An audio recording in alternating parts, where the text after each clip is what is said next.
So I realized I've missed out on some great games, some great 16-bit experiences.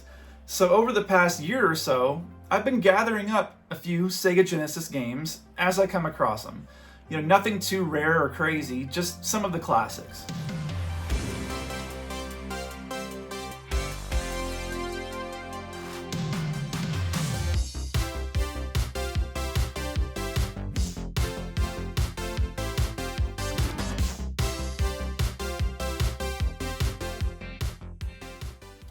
Hey everyone, my name is Perry, and welcome back to the Cassette Phase. So after what turned out to be a really long week, I'm happy to be hanging out here in the den, talking nostalgia with you all. And for today's video, I want to do a couple of things. First, I've got the Sega Genesis connected to my 1989 RCA Colortrak floor console television set. And I've never played any video games on that TV just yet. So it's going to be a couple of first times today here on the channel. My first time playing a video game on an old console TV since basically childhood. And for the game, it'll be my first time ever playing Golden Axe on the Sega Genesis. And then second, we've got a really fun episode of today's Time Capsule. Where we're going to look at a classic 80s toy, a classic 80s action figure, and one of my all-time favorites, honestly. But then we're also going to unbox a recent action figure pickup that is somewhat related. Now, the videos where I sit down and play a retro video game, those historically haven't done the best here on this channel, and that's okay. But before you scroll on past or fast forward, just know that we're not just playing a video game. And that's certainly part of it, but we're also just hanging out here in the den and talking about stuff. The family and I, for example, have some really fun upcoming weekend plans that I want to talk to you all about. And we'll just share memories and enjoy taking our minds off the stressors of modern day life for a few minutes and sit around on a carpet and play an old video game with our friends, like we did when we were 10 years old. And we'll do a brief historical overview of Golden Axe for those of you who do enjoy the video game related content. But the game is really just going to serve as a background for our nostalgic day here in the den. Sound like fun to you? Come hang out.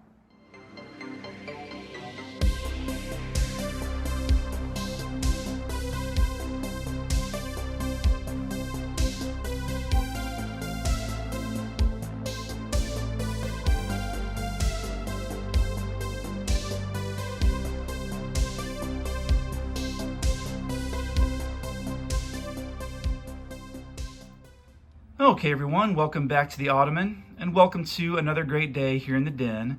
For today's background noise, I've got some Alvin and the Chipmunks going over on the CRT. Again, that's one that I put on a lot. That's just one of my favorite cartoons from back in the day. I love the songs and the stories. It's just a great cartoon. But today we're talking about today's Time Capsule, which, as you know, this is our second episode of this segment, I guess, and it's kind of our substitute or our replacement for the cassette of the day. But I will say, VHS tapes and audio cassettes are going to make appearances on today's Time Capsule, so don't worry about that. They will still be around. But today we're talking about toys, and one of the most iconic and visually representative toys of the early to mid 80s, in my opinion. It's a side character. It's kind of an animal sidekick from the Masters of the Universe line, and a toy that I'm sure many of you are familiar with. One of my all-time favorites, we've got the original 1982 Battle Cat.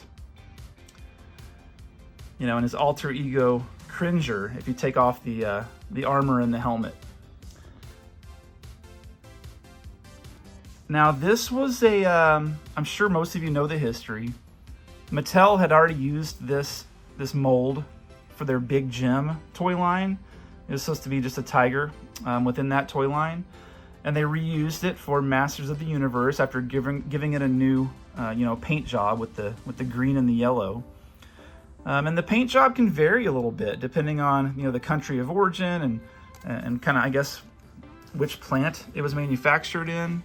You'll see some variations here and there, but this, along with Panther, which we'll have to talk about in a future episode, I know there's no articulation. They're basically just statues, but they were just so perfect. And I actually like that they are sturdy and solid. It makes it easier for you to sit your action figures on top and have them not go anywhere.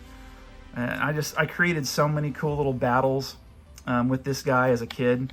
Now, I never had Castle Grayskull or any of the play sets. I did have the Slime Pit, but that was about the extent of it for Masters of the Universe, along with some of the figures for me. But for whatever reason, this Battle Cat and the Battle Armor or the Battle Damage Skeletor are the most memorable pieces for me from that line. So figured it was a good one to talk about today, and we're gonna segue into the next segment of today's time capsule, and it's somewhat related, and I'll show you why. So as we know, there have been a lot of retro-inspired re-releases or retro-inspired Origins figures around Masters of the Universe over the past 3 or 4 years, and I like those a lot. I have several of them. I think they're pretty good toys. I haven't gone deep into collecting any of them or anything like that. I've just grabbed a few of my favorites here and there. But then they started doing these crossovers, which, I could kind of take or leave some of those. Like, I initially thought the idea of a Ninja Turtles and He-Man crossover was going to be awesome, but I didn't really care for many of the figures. Like, some of them looked pretty cool, but I don't know, at $20 or $22 or whatever, I just didn't really go after any of those. But this was an exception. When they announced that they were going to do a crossover between Masters of the Universe and Thundercats, which are probably my two favorite, like, action-packed, action-oriented cartoon series from my very, very early years, I was interested in that. And some of the figures are kind of just okay. Like, there's a Chitara that looks all right, and the Lion-O is kind of basic in my opinion. They lack a little bit of creativity, at least in my opinion. They're still cool, and the packaging looks great. But there was this one figure that was just crazy enough and just unique enough that I knew I had to go after it. And I was lucky enough to stumble across this in a local Walmart, probably about a month ago, a few weeks back.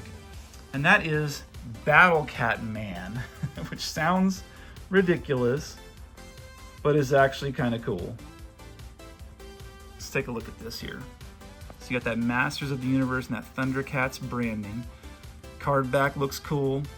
And then, yeah, you've literally got Battle Cat Man, which makes sense if you're going to do a crossover with these two properties. The most powerful cat in the universe. Yeah, and as cool as he looks on card, and some of you are probably going to blast me for this, but we're going to open this up today because I want to see what it feels like. I imagine it's going to feel just like the Masters of the Universe Origins figures that we've been getting. Sometimes they're pretty solid and sturdy. Sometimes the joints can be a little bit loose, just depends on which one you got. But yeah, we're going to open this up because I think he's going to look awesome standing in the walk-in toy box. But look at this artwork. Amazing. After the destruction of Thundera, Battle Cat Man crashed on Third Eternia and now proudly protects his adopted homeworld. This is just silly fun, aimed directly at guys like us in our age demographic. And it works, I've said it countless times. Nostalgia sells. But I have the re-release of the regular Battle Cat. The one that they did where they added some articulation. I have it still in box, and it looks cool, and I was excited about it. But this is creative. Like, this is taking things to a different level, in my opinion. And you gotta look at some of the other figures there. See what I mean? They're just kind of like, it almost looks like those could just be variants of Thundercats figures. But this is clearly a little bit different. So before I rip the packaging open, let's take a good look at all of it. And I'll probably keep this card back just because that art is so good. And I know it includes a comic book, and I actually read these little mini comics that come inside here because I want to know what they were thinking with the story. You know, that stuff matters to me. Story is so important, and I kind of want to know what they were thinking when they were designing this stuff. So I will read that comic for sure. But yeah, I'm gonna put you down, get this thing opened up, and come right back and show you what it looks like. All right, there we go. This is what you get. You get the figure, the mini comic, which explains the story of Third Eternia, which I will definitely be reading, like I said. A little cross-sell pamphlet, I guess, from Mattel that shows that the parts are interchangeable with other figures in the line. And then I guess his accessories or his weapons are just these little claws, which I may or may not put on him. We'll see. I kind of like the way it looks without. But yeah, let's look at the figure. So pretty good detail, great color scheme. You know, I'm not a stickler when it comes to action figures. I'm just looking for it to give me that nostalgic feel. And this definitely does that, and it's mainly because of the color scheme. Like you can tell that's Battle Cat. You know exactly what you're looking at when you see these colors here and these markings. But then you've got that added bonus with the crossover with that vibrant Thundercats logo right there on his armor. Just so cool. You know, my 5-year-old self would not have been able to comprehend this. He would have had his little mind blown by a Battle Cat Man action figure from He-Man and Thundercats. Just really cool. I feel like they hit a home run with this one. It feels pretty sturdy. It's got a good weight to it. Joints are pretty tight. You know, I'm not going to do a whole lot of posing with them or any toy photography or anything like that. I just kind of wanted to see what it looks like. Really cool stuff.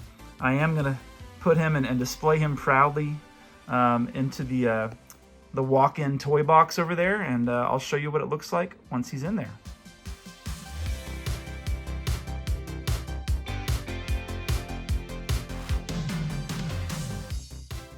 Yeah, who doesn't love Battle Cat, right?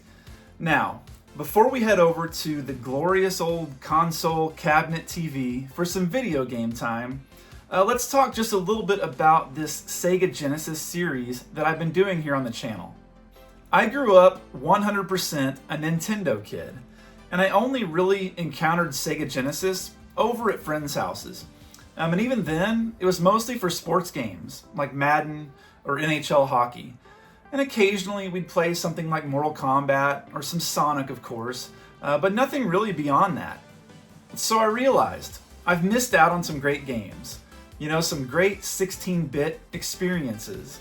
So over the past year or so, I've been gathering up a few Sega Genesis games as I come across them. You know, nothing too rare or crazy, just some of the classics. And from my understanding, Golden Axe is one of those classics. An arcade-style beat-em-up released in 1989, and this was apparently one of the first times that kids really felt like they were playing an arcade game at home. You've got hack-and-slash combat and the ability to cast spells and ride mythical creatures. Now, I'm a big fan of sword and sorcery and fantasy, especially when it's retro, so this game checks a lot of boxes for me, at least on paper. But how fun is it? That's really all that matters, right? Let's find out. I'll see you over at the TV. All right, guys, here we are. I'm gonna see if you can hear this sound, because this sound of this TV set turning on is just the best kind of nostalgic. Check this out.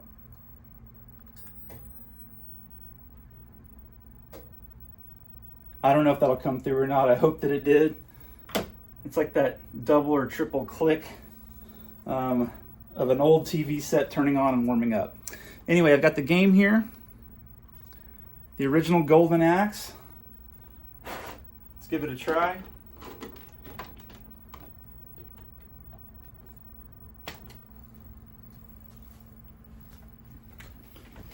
Oh, let me grab the remote just in case it's too quiet.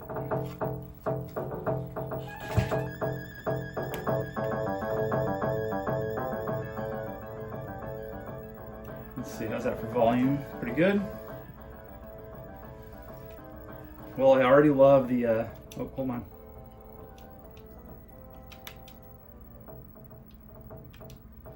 Now, I saw this in the arcade, And I may have played it a couple of times, but I don't have really any memory of this game at all. Beginner, 4 credits. This looks pretty faithful to the arcade version, does it not? Sorry. Let's just play. Let's play arcade version and see what happens. Oh wow, this is okay, so you get a dwarf, some kind of like Valkyrie princess, I guess, and then like your traditional like warrior hero. I don't know, what do you guys think? Who should I use? Let's start off with this one and just see how it goes. Let's see if I can learn the buttons. Death Adder invaded the castle. Okay, I didn't read that. Oh, the music is amazing. Let me turn it up a little bit. My good friend Alex was also killed, huh? Peace to the land is my duty. Alright, let's see. So move. Oh, I didn't. Okay, so did I just waste some magic by pressing that? Okay, so B is swing, C is jump, and then A is, I guess, use your special move. Pretty straightforward stuff. Let's see how it goes. Oh, we're off to a great start.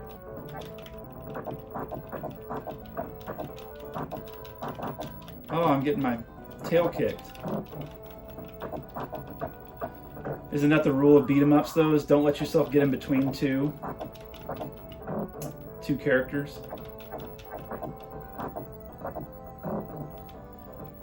And I should have mentioned this in the intro, but you guys already know this.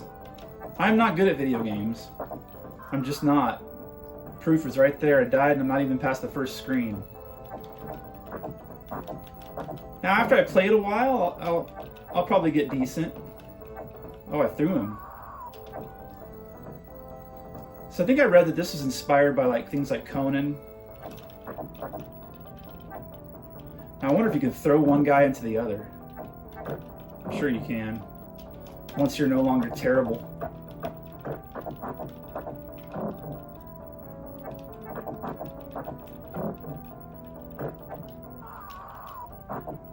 This is another situation that probably would be more fun with 2 players, I'm guessing.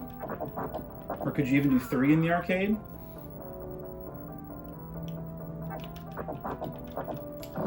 Alright. It's all about timing. Who's this little guy? Oh, he gives you stuff, huh? If you hit him, he gives you stuff out of his pack.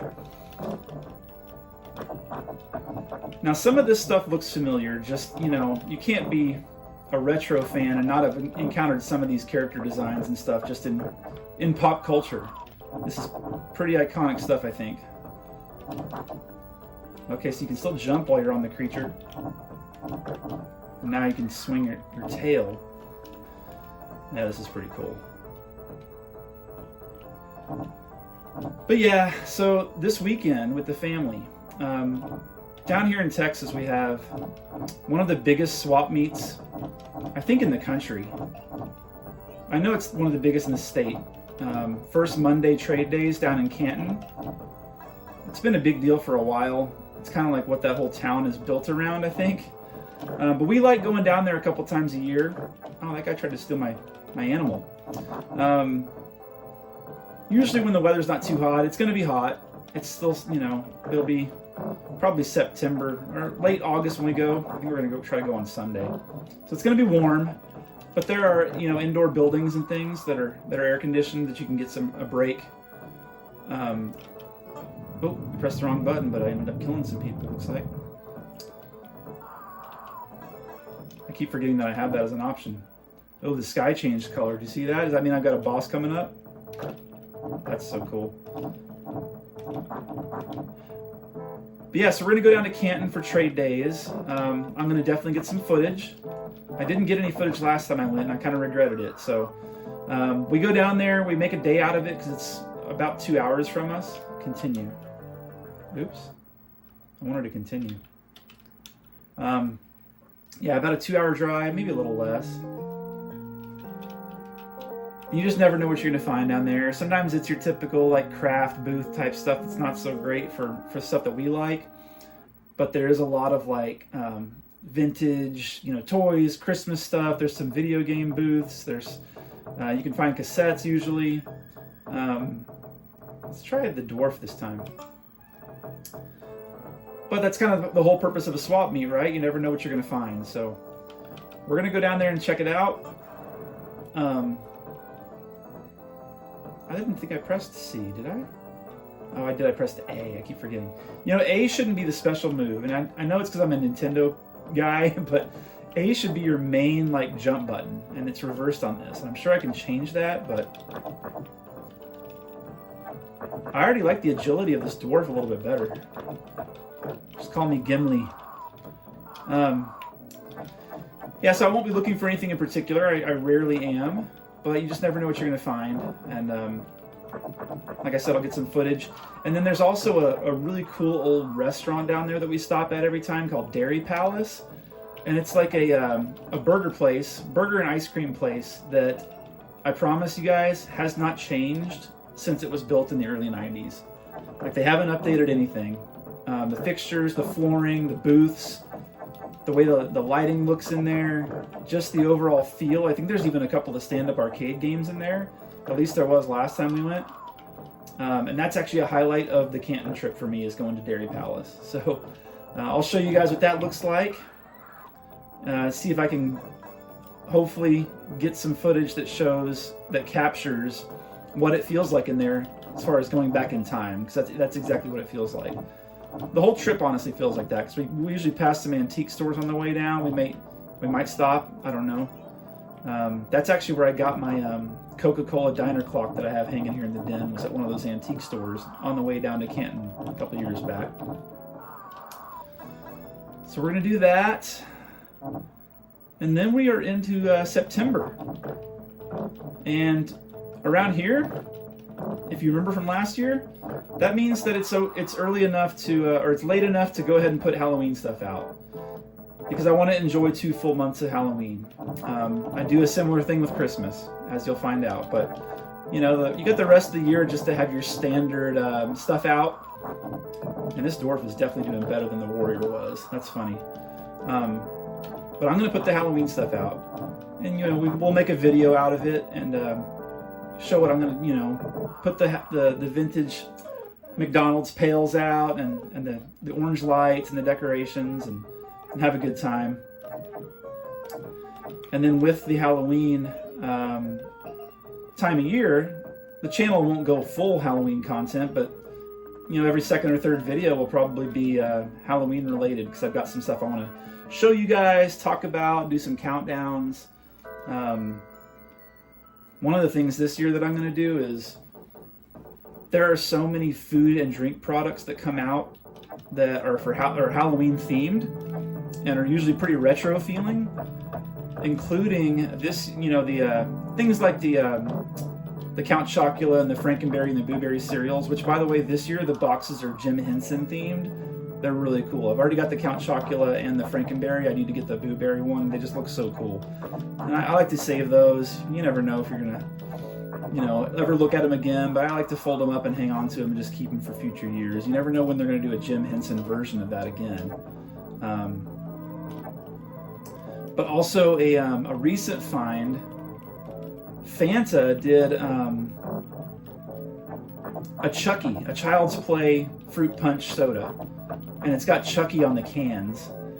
So I got a 12-pack of that. I haven't looked at it yet. I haven't opened up and looked at any of the cans or anything. They're being refrigerated. I wanted to save it for a September video where we talk about this stuff, but I'm excited. I like the original Child's Play movie, and I think it's cool that they did a soda can themed off of old Chucky. Oh, these are townspeople fleeing. If I'm a dwarf, they must have been really small, because they were shorter than me. Oh, cool. Fire breathing. Let's torch these things. This is a good game, guys. I know I'm way late to the party on a game like Golden Axe, but I was the same way with Altered Beast. I had never played Altered Beast until I played it with you guys here on the channel. Oh, I didn't mean to torch the townspeople. And it just feels right on this TV, doesn't it? I know Genesis is more of like, I associate it more with 90s, early 90s, but it did come out in the 80s. And this game, like I said, 89. But all the ad campaigns with Sega does what Nintendo don't, I always think of this as the competitor for the Super Nintendo, which, that's tough because that's my favorite video game system ever, the Super Nintendo. But I've had a lot of fun. Pretty much every game that I've played, I've had a good time with on the Genesis here. And we used to play them on an old CRT, a Sony Trinitron that burned out on me.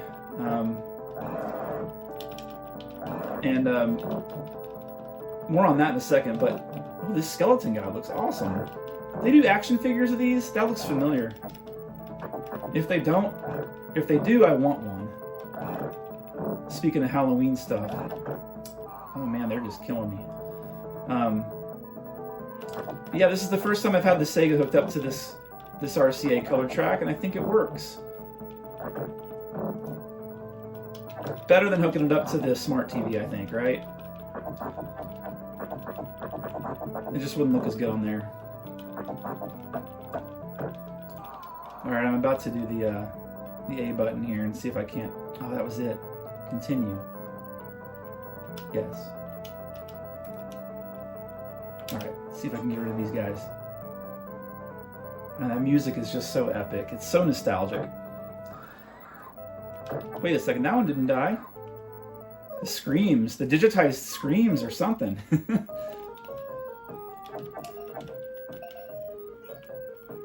Yeah, speaking of CRTs, I'm watching a Facebook Marketplace deal.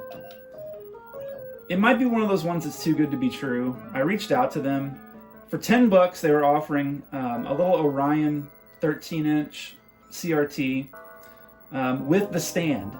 And it's a cool, like, retro-looking stand that has a swiveling top. It's like old school wood grain, and it's got a swivel top. So I'm gonna try to go pick that up if they'll respond to my my message, because I think that's a heck of a deal. $10, even if the TV doesn't have AV hookups.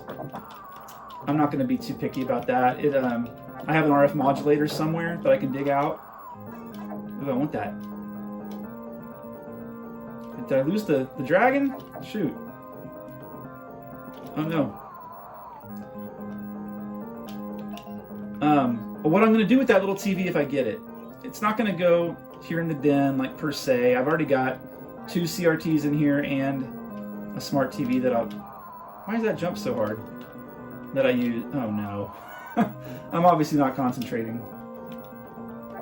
But what I'm going to do is I'm going to put the stand and that little TV in the walk-in toy box.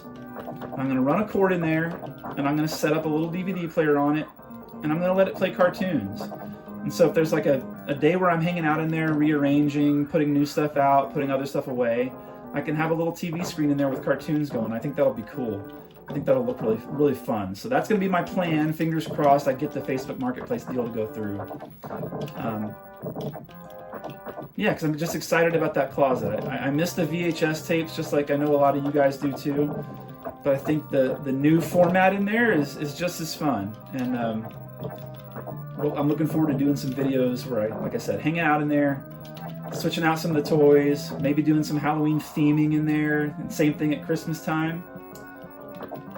And I wonder if my special power will work on these guys. Oh, one of them's already dead, so maybe I shouldn't. Yeah, so there's a chance that the next time you all see the walk-in toy box, it has a little TV set up in there. And the TV stand is just the right size. Like I already measured, it'll fit in there, and it will not only hold the TV, but it'll give me more shelf surface to put fun little trinkets and stuff. Soda cans and toys and all the other fun stuff. So I'm excited about that. I will update you guys on that.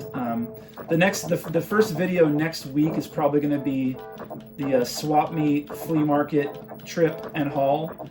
And if I have the closet set up after that, in time for that video, I will include that there.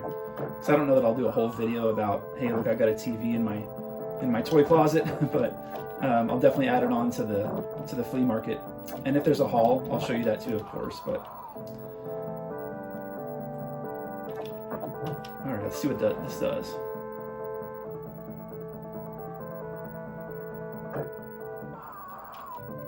I can't get over those screams.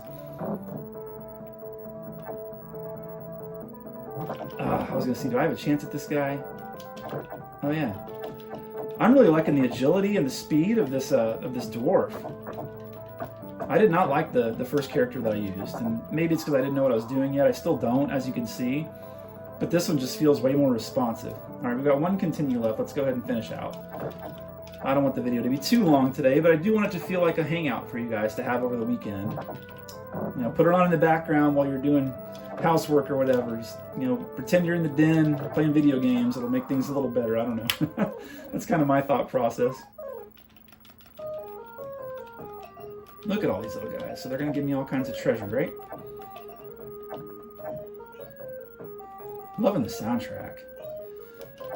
Now, is this one of those games where the sequels get better? Or is it one of those situations where the original is the best and don't bother with any of the others? You guys let me know. But this is right up my alley in terms of aesthetic and music and gameplay. I kind of wish I would have played it sooner. That's all right.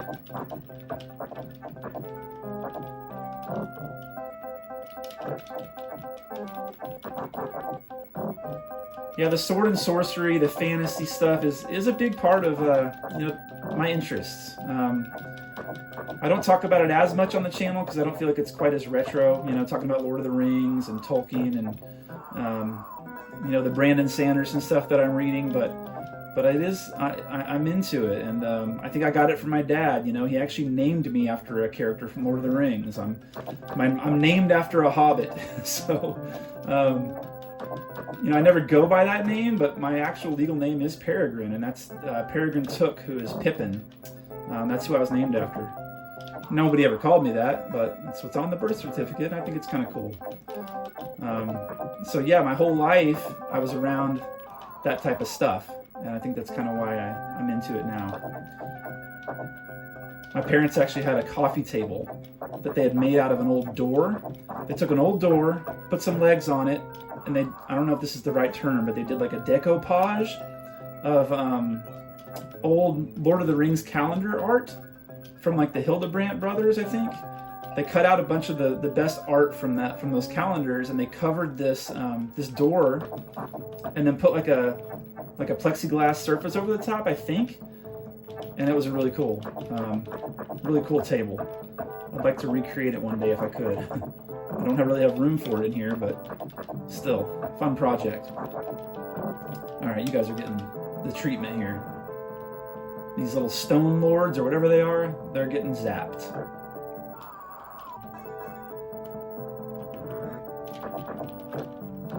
So let me know what you guys have planned for the weekend. Did anybody catch the stream last night with the Rushmore Show? The Rushmore Show is a cool channel with they just do their top 4 of whatever category. Their Mount Rushmore of, last night it was TV dads. So there was a lot of talk about Jack Arnold and, you know, and Alan Thicke from Growing Pains and Bob Saget and those types of things. And our pals, Jason Nutt from the New Year's Revolution and Colin from Canada were the guests on the show last night. And I sat there and watched pretty much the whole thing. I joined kind of late, but it was just entertaining to see those guys sitting around talking about retro TV dads. Good stuff if you're not following the Rushmore Show. And of course, New 80s Revolution and Colin from Canada. Definitely go check those channels out. But game over. Fun game, though. Definitely one that I'm going to play some more of. Like I said, I love the whole vibe of it. And I'll try using the other character next time and see if it's as good. But I think I think the dwarf is going to be my guy, whatever his name is. So anyway, that's it for today, guys. I hope you enjoyed hanging out. And there we are. So I hope that you all enjoyed our retro adventures here in the den today. And if you did, consider subscribing. Also, don't forget to like the video, but only if you actually liked the video. But for now, and as always, relax, enjoy life, and be kind. We'll see you in the next one.